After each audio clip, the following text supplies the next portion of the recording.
Bapa, kami mengucap syukur Tuhan untuk segala kebaikan-Mu. Kami mengucap syukur untuk setiap kasih karunia-Mu yang Kau berikan bagi kami Tuhan. Bahkan Kau telah berucap Tuhan dalam firman-Mu, bahwa Engkau Allah-Allah yang bergaul jujur dengan orang. Engkau bergaul karib dengan orang yang jujur di hadapan-Mu Tuhan.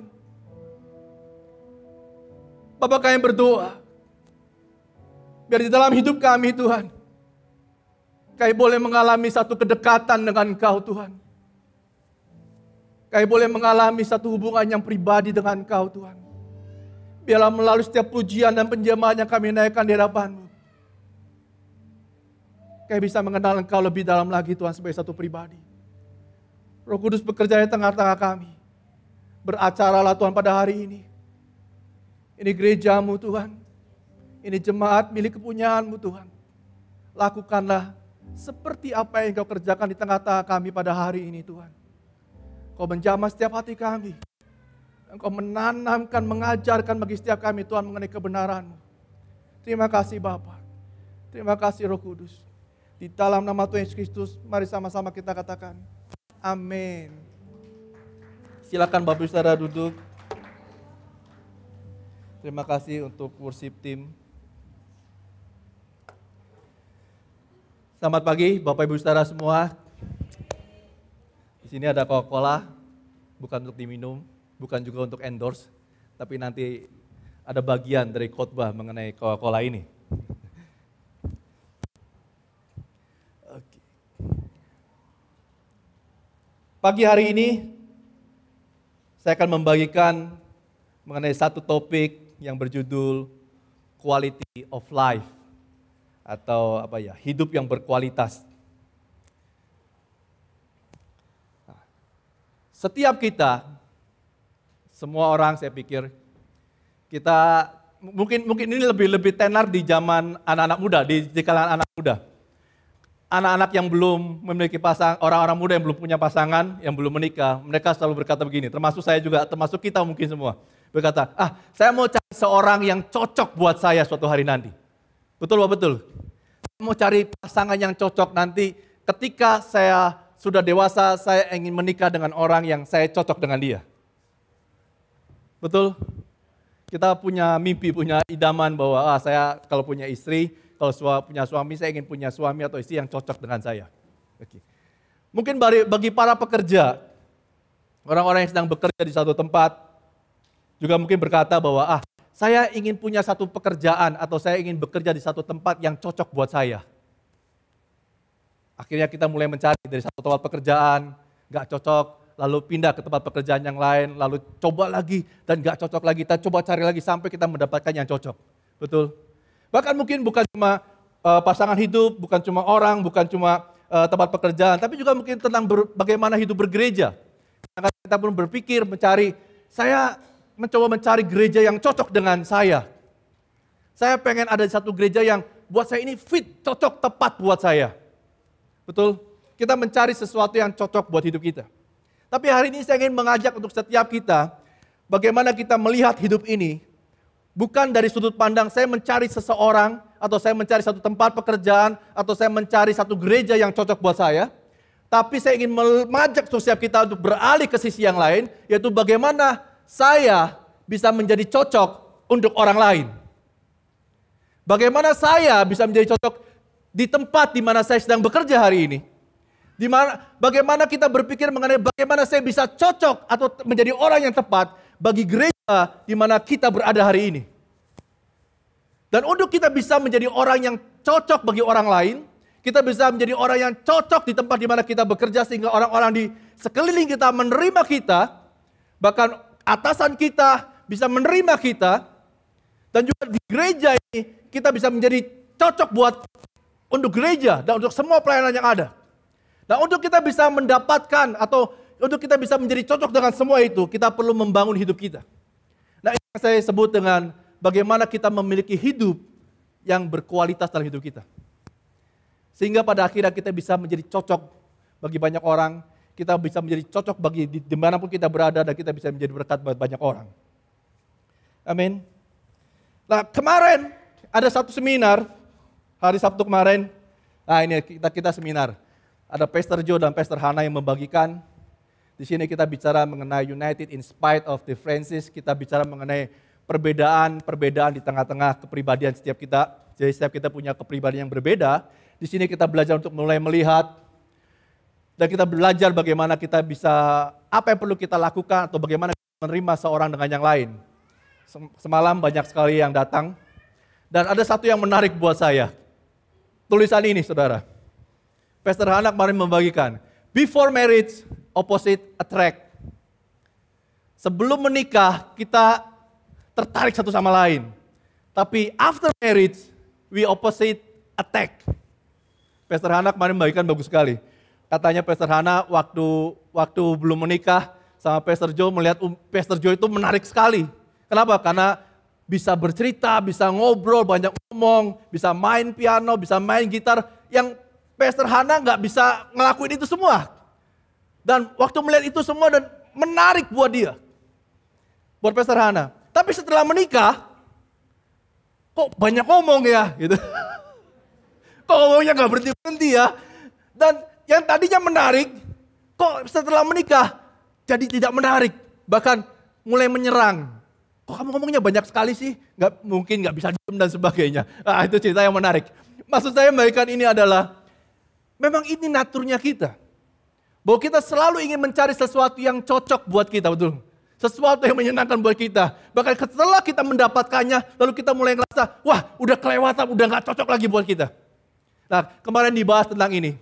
Jadi next time kalau ada Gap Family atau ada seminar lagi, saya bisa encourage untuk setiap kita datang dan belajar bersama-sama. Terima kasih Pastor Joe dan Pastor Hana. Sedikit beli applause buat Pastor Joe dan Pastor Hana. Thank you sudah menjadi berkat buat kami semua.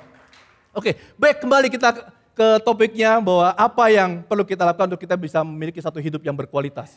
Yang pertama yang saya bagikan untuk kita menjadi orang-orang percaya memiliki hidup yang berkualitas adalah kita perlu merasa aman di dalam Kristus. Atau yang kita sebut dengan secure in Christ. Nah, di dalam Alkitab ada satu orang tokoh yaitu bernama Paulus. Yang merupakan, saya pikir ini adalah seorang teladan yang bisa kita teladani hidupnya. Di mana Paulus adalah orang yang aman hidupnya di dalam Kristus. Mari kita buka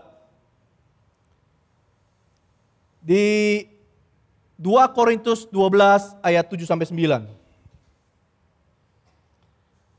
2 Korintus 12 ayat 7-9 saya akan bacakan firman Tuhan buat Bapak Ibu Saudara semua. Dan supaya aku jangan meninggikan diri karena pernyataan-pernyataan yang luar biasa itu. Maka aku diberi suatu duri di dalam dagingku, yaitu seorang utusan iblis untuk menggocok aku supaya aku jangan meninggikan diri. Tentang hal itu aku sudah 3 kali berseru pada Tuhan supaya utusan iblis itu mundur daripadaku. Tetapi jawab Tuhan kepadaku, cukuplah kasih karuniaku bagimu. Sebab justru dalam kelemahanlah kuasaku menjadi sempurna. Sebab itu terlebih aku bermegah. Sebab itu terlebih suka aku bermegah atas kelemahanku supaya kuasa Kristus turun menaungi aku. Satu pribadi yang menarik. Seseorang yang tahu siapa dirinya, seseorang yang tahu bahwa dia punya kelemahan, dan dia mencoba untuk menutupi semua kelemahannya dan berdoa kepada Tuhan. Bahkan firman Tuhan mengatakan 3 kali ia meminta kepada Tuhan, Tuhan, kalau bisa kelemahan ini hilang dari hidupku. Tapi Tuhan bilang, cukup kasih karuniaku bagimu. Dan akhirnya Paulus juga berkata, sebab itu terlebih suka aku bermegah atas kelemahanku. Artinya ketika 3 kali Paulus berdoa sama Tuhan, Tuhan ambil kelemahan yang aku punya. Ganti dengan kelebihan dalam hidupku. Tapi akhirnya Paulus menyadari, cukup Tuhan, cukup. It's okay dengan kelemahan yang aku punya. Kasih karuniamu cukup bagiku. Paulus menghadapi kelemahan yang dia punya, dia bilang, cukup Tuhan. It's okay aku punya kelemahan. Tapi justru dalam kelemahan inilah kuasa Tuhan menjadi sempurna. Justru di dalam kelemahanku lah kuasa Tuhan bisa menjadi nyata. Gambarnya begini saudara. Saya waktu pertama kali saya bertobat tahun 95. Waktu saya jadi orang percaya, hal pertama yang saya mimpikan adalah saya menjadi seorang worship leader. Benar. Cita-cita saya kalau cita-cita rohani nih ya. Kalau saya tanya mau jadi apa? Saya mau jadi worship leader sampai hari ini. Tapi saya udah mencoba, saya udah coba les bass, saya udah coba ini, coba itu. Akhirnya saya menyadari, saya nggak bisa. Itu bukan saya. Nggak tahu tempo, nggak tahu nada tinggi rendahnya di mana, naik 1 oktav kayak apa, naik 2 oktav kayak apa. Saya nggak pernah ngerti. Bahkan kalau saya nyanyi juga di rumah sama anak saya yang kedua bilang, Pi, nadanya ketinggian, Pi. Akhirnya saya menyadari bahwa worship itu tuh bukan tempat saya. Bukan panggilan hidup saya. Jadi mau ini dari sudut pandang saya pribadi. Walaupun mungkin nanti para pemusik bisa bilang bahwa itu bisa dilatih, it's okay, welcome. Tapi ini speak pribadi buat saya, bahwa hari itu Tuhan bilang, itu bukan bagianmu. Walaupun saya bercoba berbulan-bulan, bertahun-tahun saya mencoba, itu bukan bagianmu. Kalau saya paksakan itu sampai hari ini, saudara tidak akan menikmati pujian penyembahan seperti tadi, benar. Tetapi justru di dalam kelemahanku lah, maka ada Mario Marcelo yang bangkit dan muncul. Dan justru di dalam kelemahanku lah, maka Bapak Ibu Saudara bisa menikmati praise and worship, benar. Justru di dalam kelemahanku lah, kuasa Tuhan bisa nyata. Tapi kalau saya ngotot dengan saya bilang, Tuhan saya bisa. Yang ada saudara akan, aduh bosen, aduh garing, rasanya gak enak, gak bisa menikmatinya. Betul? Amanlah dengan segala kelemahan yang kita punya, saudara. Setiap orang punya tempat, setiap orang punya panggilan yang berbeda-beda. Kita tidak perlu menjadi sama seperti orang lain, kita tidak perlu berusaha untuk menjadi sama seperti siapapun yang kita lihat. Tapi jadilah seperti apa yang Tuhan kehendaki dalam hidupmu. Sampai akhirnya saya mulai ngerti dan saya mulai tahu, oh saya ini tukang kecap. Maksudnya saya mengkhotbah, saya tukang ajar. Jadi waktu saya tahu panggilan Tuhan, ya itu, it's okay Tuhan.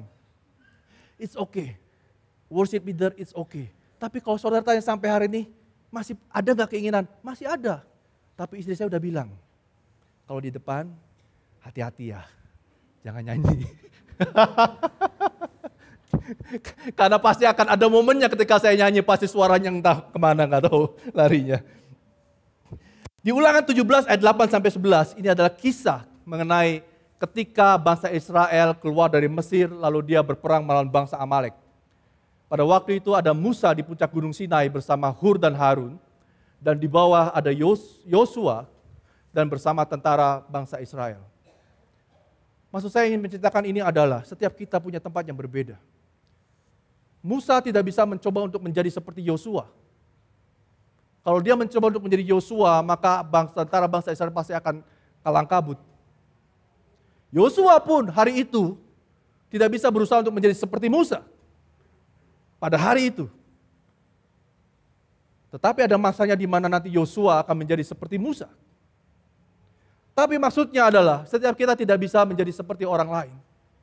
Di dalam segala kelemahan Musa, dia tahu bukan orang yang mungkin bukan tempat dia karena umurnya mungkin udah tua pada hari itu. Mungkin kalau waktu itu 40 tahun yang lalu pada waktu dia baru keluar dari Mesir, kabur dari Mesir, dia masih muda, masih perkasa untuk dia memimpin sekian laksa tentara, buat dia masih oke. Tapi waktu dia membawa bangsa Israel keluar mungkin udah 40 tahun kemudian, dia tahu bahwa ini bukan tempatnya, udah bukan waktunya buat dia. Waktunya buat dia adalah bagaimana dia naik ke atas gunung Sinai, dia mencari apa yang Tuhan kehendaki, dan ketika ia tahu apa yang Tuhan kehendaki, dia mendelegasikannya pada Yosua. Yosua, go! Karena kekuatanmu secara fisik jauh lebih besar. Tapi bagianku adalah mencari tahu apa yang Tuhan kehendaki. Setiap kita punya panggilan yang berbeda.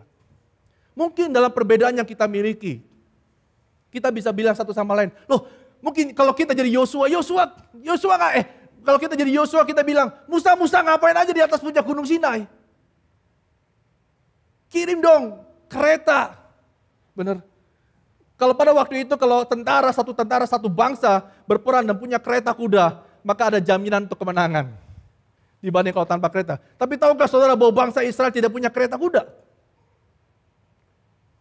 Bukan karena mereka nggak sanggup untuk kereta kuda, tapi kalau saudara baca, memang Tuhan tidak mengizinkan untuk bangsa Israel punya kuda, agar mereka mengalami kemenangan dan kemenangan dengan kekuatan dengan tangan Tuhan sendiri. Tapi terkadang mungkin dalam perbedaan yang kita punya, kita bisa bilang, kenapa kok dia nggak ngerti apa yang sedang saya alami? Kirim kuda aja kan gampang gitu. Tetapi mungkin Musa, Hur, dan Harun berkata, aduh saya juga pengen untuk kirim kuda. Tapi masalahnya adalah, bukan ini yang Tuhan kehendaki untuk bangsa ini. Mungkin semua tentara akan berlatih perang kiri kanan capek setiap hari, yes. Dan mungkin di dalam setiap perbedaan kita melihat, wah, kalau Hur sama Harun, gak ada capeknya. Cuma pegang tangan Musa doang gitu. No. Hur dan Harun juga capek. Saudara tahu, waktu Musa angkat tangan, ada Hur sama Harun ngangkat topang kiri kanan. Saudara tahu di padang gurun, berapa banyak keringat yang dikeluarkan oleh Musa? Dan berapa banyak bau yang dicium oleh Hur sama Harun. Maksud saya, bahkan mungkin pada saat angkat tangan, Hur sama Harun bilang, Run, lu naikin dikit, jangan sampai turun. Harun bilang, Hur, lu juga naikin. Musa, aduh gua udah pegel. Semuanya, dan setiap orang punya pergumulan masing-masing. Tapi ketika kita tahu siapa diri kita dan siapa tempat kita, maka kita bisa berjalan bersama-sama sebagai satu unity di hadapan Tuhan. Amanlah dengan kelemahan yang kita punya. Amanlah di dalam Kristus. Saya berkata kepada semua full time team, semua leader, saya berkata sama mereka, hari ini kalian ada di tempat ini memimpin, itu karena kehendak Tuhan. Tapi kalau suatu hari nanti, besok atau lusa, kalian tidak memimpin, it's okay. Tidak ada yang personal dengan semuanya itu. Tidak ada yang personal. Bukan karena jelek, bukan karena tidak mampu, bukan karena tidak terpakai, bukan. Tapi setiap orang punya masa, punya waktu, punya tempatnya masing-masing. Seperti apa yang Tuhan kehendaki pada hari itu. Yosua tidak menjadi pemimpin pada waktu Musa memimpin. Tapi pada waktu itu Yosua memimpin. Dan setelah Yosua akan ada lagi orang yang akan memimpin, menggantikan Yosua. Mengenai itu semua, kita punya panggilan yang berbeda. It's okay.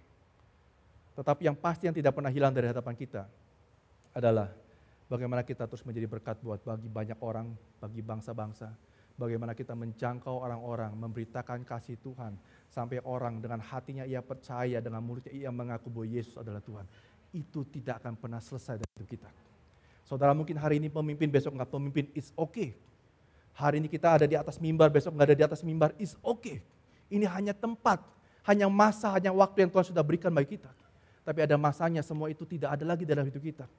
Tetapi amanat agung akan tetap ada dalam hidup kita sampai kapanpun. Sekalipun kita tidak ada di pulpit ini, tidak ada di stage ini, tapi kita akan tetap bisa memberitakan nama Tuhan kepada banyak orang.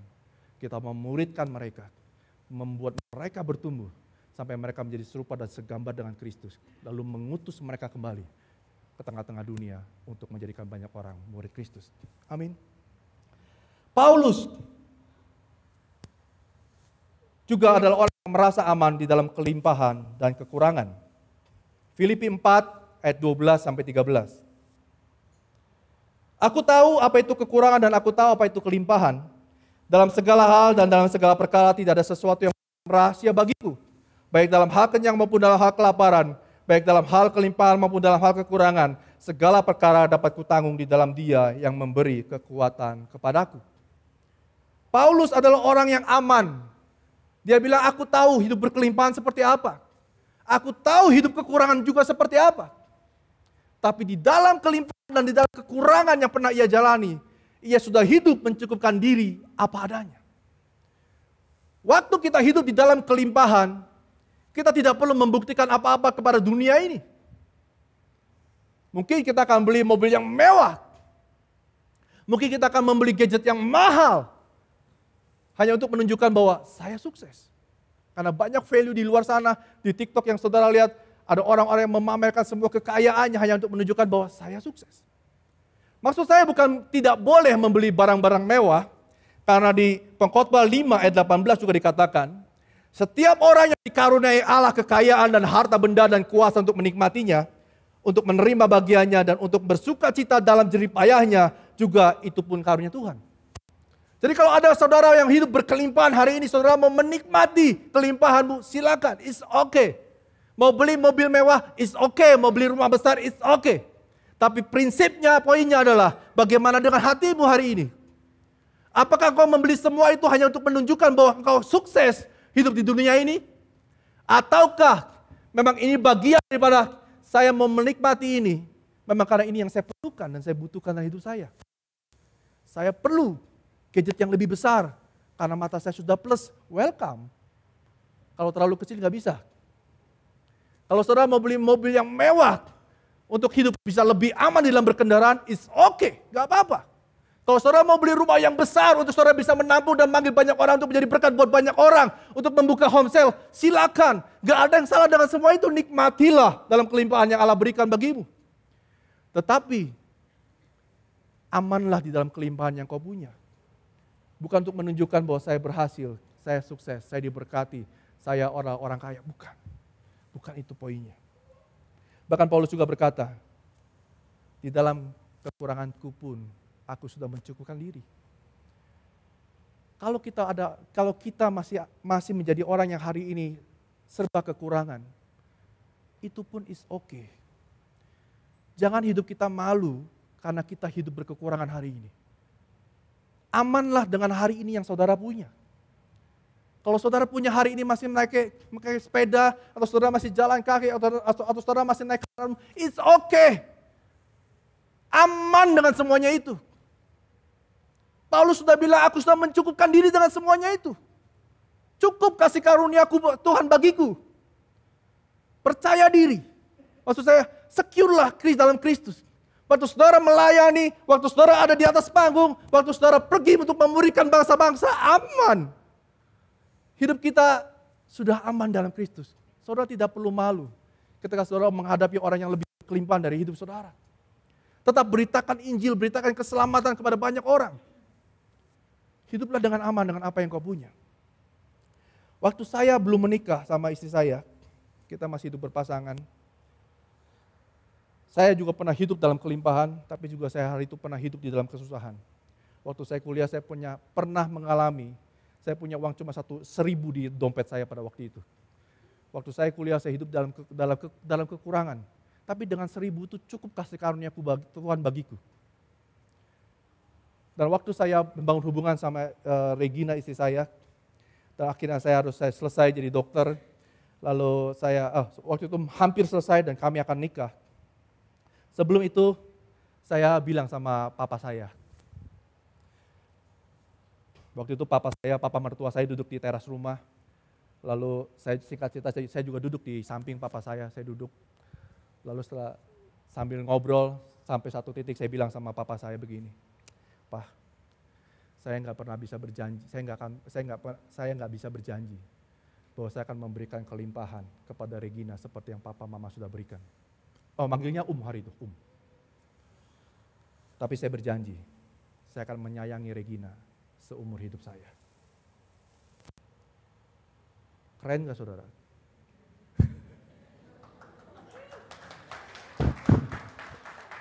Aduh, sampai mau jatuh saya.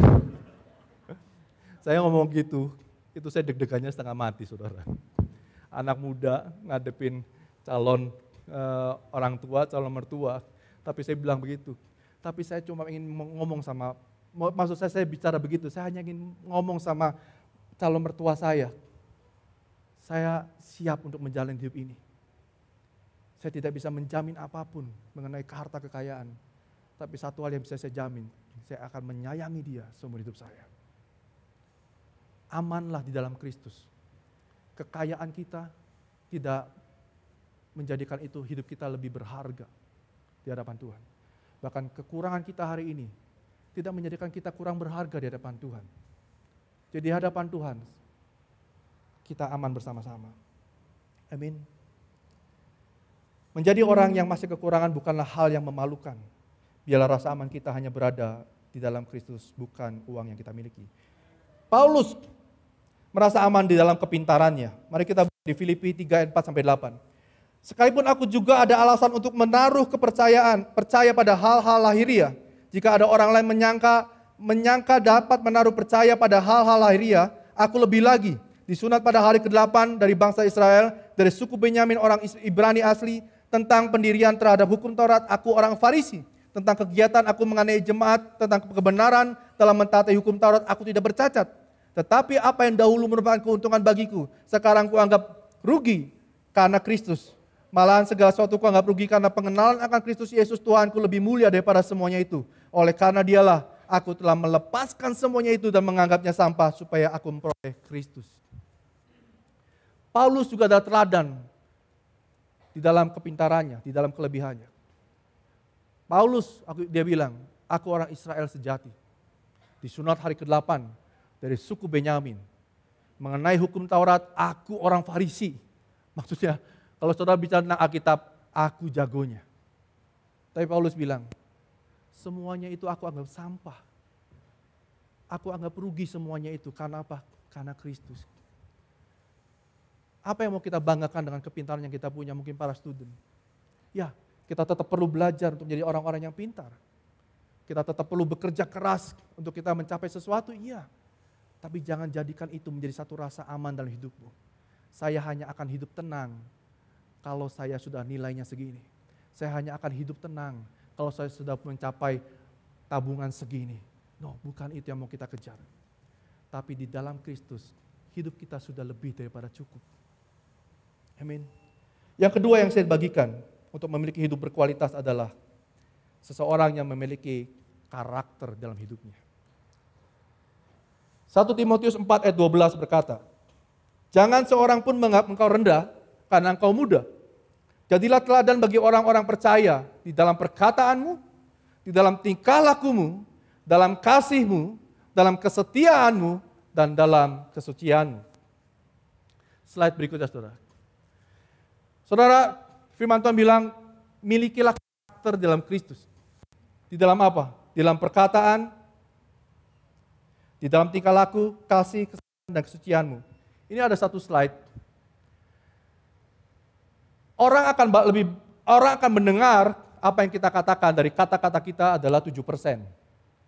Lalu dari nada, intonasi yang kita keluarkan itu 38%. Dan mereka akan melihat kita 55% dari apa yang kita lakukan. Maksud saya begini, pada waktu kita hidup menjadi orang yang memiliki berkualitas, jagalah perkataan kita yang pertama. Apa yang kita katakan, apa yang kita ucapkan, itu akan menunjukkan siapa kita di hadapan dunia ini. Kalau perkataan kita penuh dengan kebun binatang, penuh dengan hal-hal yang negatif, penuh dengan hal-hal yang mematikan, maka itulah karakternya. Saudara nggak bisa bilang sama orang lain, atau saudara mencari orang yang, saudara mau, bagaimana caranya untuk saudara bisa cocok dengan orang lain? Kalau saudara terus mengutarakan kata-kata yang kasar, kata-kata yang tidak baik, kata-kata yang semuanya kebun binatang, bukankah kita tidak akan menjadi cocok untuk banyak orang? Tapi ubahlah perkataan kita, karena itulah karakter kita. Bukan hanya perkataan kita, tapi intonasi yang kita keluarkan. Anda nanya, sama kita bilang, Anda bertanya, mana yang lebih enak didengar? Yang kedua, kayaknya pada itu ya, nggak tahu. Harus lebih tanya sama anak-anak muda. Anda nanya, menye-menye gitu ya. Maksud kita pada saat kita berbicara sama orang-orang yang ada di sekitar kita, jaga intonasi kita. Karena intonasi ini akan menunjukkan siapa jati diri kita. Pada saat kita berkata kepada sama-sama teman-teman kita, hindari kata-kata gosip. Jangan ngomongin orang, jangan ngomongin kejelekan orang. Perkatakanlah apa yang baik, apa yang mulia, apa yang sedap didengar. Bukan cuma pikirkan, tapi katakanlah apa yang semua kebaikan. Tapi kalau saudara gosip sana, gosip sini, gosip sana, gosip sini, maka saudara tidak akan cocok untuk banyak orang. Dimanapun saudara berada, kalau saudara gosip sana, gosip sini, saudara tidak akan cocok di sana. Di tempat pekerjaan, saudara gosip, yang orang-orang tidak suka, dan mending lu keluar aja deh. Saudara ada tempat lagi, di mana pindah lagi tempat pekerjaan, lo saudara gosip sana, gosip sini, ngomong ini, bosnya ini, orang ini, saudara tidak akan banyak orang yang terima. Tapi kalau saudara ingin punya hidup berkualitas, jagalah perkataan, jagalah nada kita. Bukan cuma itu, firman Tuhan bilang, hendaklah kamu menjadi teladan dalam apa? Di dalam kasihmu. Ketika ada orang-orang yang memang memerlukan, yang membutuhkan, yang bisa kita bantu, kita bisa tolong, kasihilah mereka. Kasihilah, tolonglah mereka, bantulah mereka. Bahkan bukan cuma dalam kasihmu, jadilah teladan di dalam apa? Di dalam kesetiaanmu. Ada orang yang pacaran, ini bicara tentang dating, pacaran, aduh gak cocok, ganti lagi. Aduh gak cocok, ganti lagi. Aduh gak cocok, cari lagi. Terus mau jadi seperti apa hidup kita? Karena pernikahan pun, pada akhirnya kita akan mendapat bahwa hidup kita tidak cocok. Atau kita bekerja di satu tempat, oh saya nggak cocok dengan tempat ini, pindah lagi ke sana. Saya nggak cocok dengan orang-orang di sini, saya pindah lagi. Hidupnya selalu berpindah. Semakin kita berpindah-pindah, coba saudara tanya, kalau saudara yang punya perusahaan, punya bos, ketika saudara menginterview satu karyawan yang akan masuk dalam pekerjaan saudara dan melihat riwayatnya, pindah sana, mau terima enggak? Yang ada cuma berpikir, ini orang bener enggak hidupnya? Ini orang karakternya oke enggak? Mau pintar sepintar apapun, tapi kalau karakternya enggak oke, juga rasanya saya pikir, kalau saya jadi bos, saya enggak mau terima. Karena saya tahu, kalau saya terima orang ini hanya akan menjadi susah ke depannya. Jadi milikilah karakter di dalam kesetiaanmu, lalu di dalam kesucianmu. Jadilah teladan dalam kesucianmu. Jagalah hidup kita. Jagalah hidup kita dari pornografi. Jangan lihat film-film yang tidak baik. Jagalah hidup kita dari setiap dosa. Jangan lakukan dosa demi dosa. Ya, kita percaya bahwa hidup ini penuh kasih karunia Tuhan. Ada selalu kasih karunia Tuhan, tapi jangan jadikan ini kesempatan untuk engkau berbuat dosa. Tapi berubahlah di dalam kesucianmu. Jagalah hidupmu ketika engkau melayani di atas panggung. Ketika engkau hidup keluar menginjili banyak orang. Jaga hidupmu. Kenapa? Agar ketika engkau menjaga hidupmu, orang lain melihat engkau, mereka tidak tersandung karena engkau sendiri. Saudara bayangkan, ketika kita menginjili keluar, memberitakan kasih Kristus kepada banyak orang, mengenai, Tuhan baik. Tapi waktu mereka melihat hidup kita sendiri berantakan. Bagaimana orang mau percaya kepada Tuhan, kalau kitanya sendiri menjadi batu sandungan buat banyak orang? Jagalah hidup kita, dan milikilah karakter yang kuat di dalam Kristus. Dan yang ketiga yang saya bagikan yang terakhir, untuk memiliki kualitas dalam hidup kita adalah seseorang yang memiliki komunitas yang baik, planted in community. Show me your friends. Slide berikutnya. Show me your friends and I will show you your future. Saudara, di dalam hidup kita, untuk kita bisa memiliki karakter yang baik, memiliki kualitas hidup yang baik, kita perlu kumpulan orang-orang yang baik, saudara. Tunjukkan 5 orang temanmu, maka katanya, aku bisa melihat masa depanmu di ujungnya seperti apa. Saya ini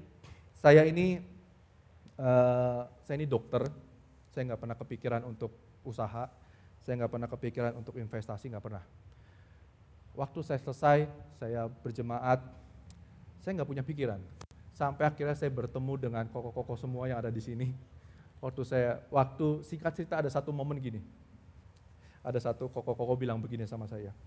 Hidup kamu jangan terlalu naif. Maksudnya gini, ya lu dokter, betul kamu dokter. Tapi mau sampai kapan kamu praktek jadi dokter? Sekuat apa kamu akan melakukan itu? Karena beliau adalah pebisnis, jadi saya dikasih nasihat banyak untuk mulai berbisnis dan mulai berinvestasi. Dan singkat cerita, saya ikut bagian di dalamnya. Tapi saudara, maksud saya begini, karena teman-teman lingkungan komunitas yang demikian, itu membentuk siapa saya akhirnya. Kalau saya tidak punya komunitas yang begitu, maka saya tidak pernah tahu bagaimana caranya untuk misalkan berinvestasi, atau mulai sedikit berusaha dan sebagainya. Tapi karena saya belajar, di dalam satu komunitas lingkungan orang-orang yang mengelola satu yayasan, akhirnya pun saya mulai belajar, ternyata begini, walaupun mungkin nggak bisa 100%, tapi komunitas ini akan membentuk siapa kita sesungguhnya. Slide berikutnya, the strength of your community will shape the quality of you. Kekuatan dari komunitas yang saudara, Bapak Ibu Saudara miliki hari ini, itu akan menentukan, akan membentuk kualitas hidupmu sendiri. Saya pernah ketemu dengan satu orang yang tidak mau menikah sampai hari ini. Waktu kami ngobrol, dia nggak menikah karena perkataannya begini, ngapain saya harus nikah? Karena saya banyak ketemu sama orang, ini cerai. Jadi ngapain saya harus nikah? Saudara nangkap maksud saya? Karena dia bergaul dengan orang-orang dikelilingi orang-orang yang cerai, maka dia berpikiran ngapain saya harus nikah kalau pada akhirnya juga saya akan cerai juga. Padahal sebenarnya ada satu komunitas yang lain. Di sini adalah kumpulan keluarga yang hidupnya bahagia, yang suami istrinya hidupnya harmonis. Karena saya ketemu dengan kumpulan mereka. Kalau saudara bisa ketemu dengan komunitas yang seperti ini, maka saudara akan berpikir, oh hidup suami istri itu enak, menyenangkan. Walaupun ribut pasti ada. Tapi yang menyenangkannya jauh lebih banyak. Dan ternyata masih ada keluarga-keluarga yang bahagia. Masih banyak keluarga-keluarga yang harmonis. Tapi ini ditentukan oleh di manakah saudara menempatkan diri. Kalau saudara kumpul bersama orang-orang yang bangunnya jam 9, jam 10, jam 11. Tidak bekerja, tidak cari pekerjaan dan sebagainya. Maka saudara akan menjadi sama seperti itu. Sorry, saya bukan mau mendiskreditkan bangunnya. Karena bisa jadi ada orang yang kerjanya malam, bangunnya siang, kerjanya malam, is okay. Tapi maksud saya adalah kemalasannya. Kalau saudara berkumpul dengan orang-orang yang rajin, yang giat, saudara bergaul dengan orang-orang yang suka main musik, maka saudara akan hidup menjadi orang-orang yang menyembah. Kalau saudara hidup bergaul dengan orang-orang yang berdoa, maka saudara akan menjadi orang-orang yang suka berdoa. Kalau saudara hidup dengan orang-orang yang berkecimpung dengan dosa, maka saudara akan hidup dengan dosa dan berkata, berbuat ini mah, dosa ini is okay. Karena semua orang juga melakukannya. Milikilah komunitas yang baik dalam hidup kita. Saya bawa 2 Coca-Cola, sengaja saya bawa. Sebenarnya saya beli di satu tempat yang sama, tapi kita ibaratkan ini adalah 2 Coca-Cola yang berasal dari 2 tempat berbeda. Kalau saudara beli Coca-Cola ini di supermarket harganya berapa? Tadi saya beli 6.800. Tapi kalau saudara pergi ke satu restoran atau ke hotel, berapa harga Coca-Cola ini? 15.000, 30-40.000. Saudara anak maksud saya, barangnya sama, tapi ada di 2 lingkungan yang berbeda, maka value-nya berubah total. Yang satu 6.500 dan 6.800, yang satu bisa 30-40.000. Saya bagian ini adalah, ayo milikilah komunitas yang sehat. Mulai kita memilih dengan siapa kita akan membangun sebuah komunitas. Milikilah home cell demi home cell. Dengan siapa saudara ingin ada di dalam home cell tersebut. Karena dengan komunitas inilah saudara akan bertumbuh. Dan komunitas ini akan turut membentuk hidup saudara. Sehingga apa? Ketika saudara tertanam dalam komunitas, hidup saudara akan bertumbuh. Akan grow, terus grow. Menjadi jauh lebih baik, jauh lebih baik, jauh lebih baik. Dan waktu hidup saudara jauh lebih baik, kemanapun saudara pergi, saudara akan diterima oleh banyak orang. Saudara tidak lagi perlu mencari orang yang cocok untuk hidupmu. Tapi marilah kita bertumbuh menjadi bagaimana kita bisa menjadi orang yang cocok buat banyak orang. Karena hanya dengan demikian kita akan bisa pergi memberitakan kebaikan Tuhan kepada banyak orang. Dan nama Tuhan dimuliakan. Amin. Mari kita tundukkan kepala. Saya undang tim musik maju ke depan.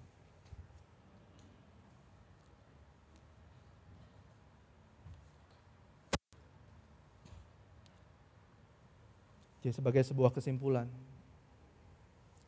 untuk kita bisa memiliki hidup yang berkualitas yang pertama,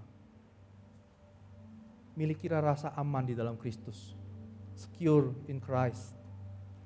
Yang kedua, untuk kita bisa memiliki kualitas dalam hidup kita, milikilah strong in character, milikilah karakter yang baik.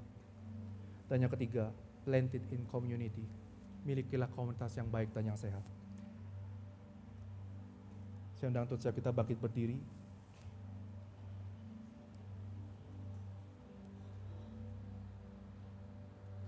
Bapak kami mengucap syukur Tuhan untuk hari ini Tuhan.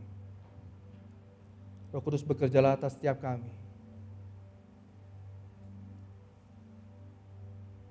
Ini hidup kami Tuhan. Ini hidup kami Tuhan. Roh Kudus jamah setiap hati kami Tuhan. Bapak aku berdoa Tuhan untuk pribadi lepas pribadi Tuhan. Biarlah rasa aman di dalam Kristus tinggal di dalam hidup setiap jemaat-Mu Tuhan. Mereka tidak menjadi malu, mereka tidak menjadi sombong, tapi biarlah rasa aman mereka, hidup mereka dibangun di atas dasar kebenaran firman-Mu Tuhan. Di dalam Kristus. Aku berdoa untuk setiap komunitas-komunitas yang ada Tuhan. Biarlah setiap komunitas, setiap home cell boleh bertumbuh dengan baik.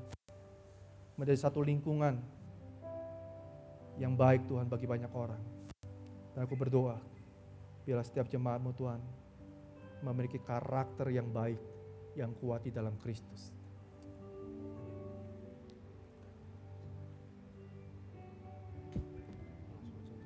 Tutup doa ya. Langsung Mario nyanyi apa gimana? Tutup doa. Bapak, kami mengucap syukur Tuhan untuk hari ini Tuhan. Kami selesai Tuhan beribadah. Kami selesai Tuhan menyembah-Mu Tuhan. Tapi kami percaya pekerjaan-Mu belum selesai di tengah-tengah kami. Ketika kami pulang, biarlah kami terus Tuhan boleh berjalan bersama-sama dengan Engkau. Terima kasih Bapa.